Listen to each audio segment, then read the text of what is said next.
Ito naman yung start ng aking pag-breed ng aking tuxedo koi. So dito may pares.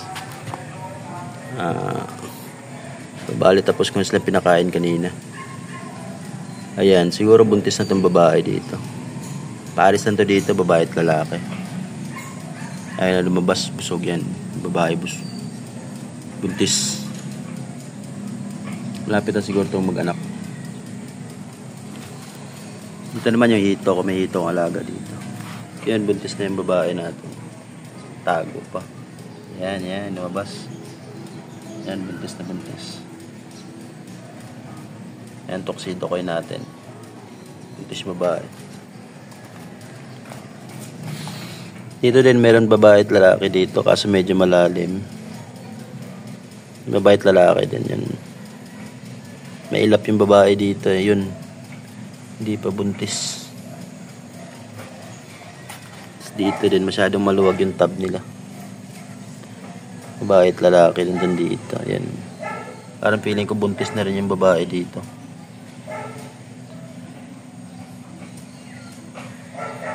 So yun guys. Ano to, bale 5 weeks. So meron tayong fry dito. Yan, kakadrop lang ito, 3 days old. Kakadrop lang isang nanay, siguro mga mahigit 20 to. So dito yung tinilalagay. Pagdating ng mga 10 days o 15 days, ilipat ko na ito dun sa aquarium sa loob. Daming bakante.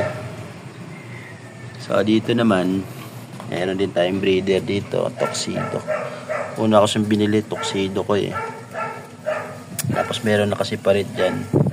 Pinakauna ko siyang binili is yung molly. Kaso hindi nag-succeed kasi hindi pa ready yung lagayan kaya namatay. Yan, isa na lang naiwan. Hinalo ko lang dyan. Ayan. Tapos dito naman, dito talaga ang unang lagayan ko nung nabili ko yung mga tuxedo ko. So dito, naiwan dito is siguro mga may fry dito, siguro mga 15 fry na malalaki na. Kasi pagdating nila, nag-drop agad yung mga babae. Ano kasi to, bali 10 babae, 10 lalaking tuxedo ko. So nag-drop agad yung babae. Kaya merong malalaki na ditong siguro mga 3 weeks o 1 month na rin yung mga ano dito, yung mga fry. So dito meron din tayong fry nilagay. Ito yung first testing nating fry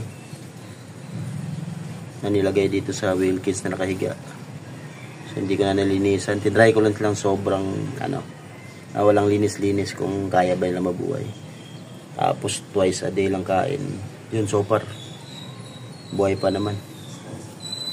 Experiment lang paano mabuhay. So merong hindi masyadong alaga, tapos meron din tayong inilagaan ng sobra dun sa loob. Yun lang, update guys.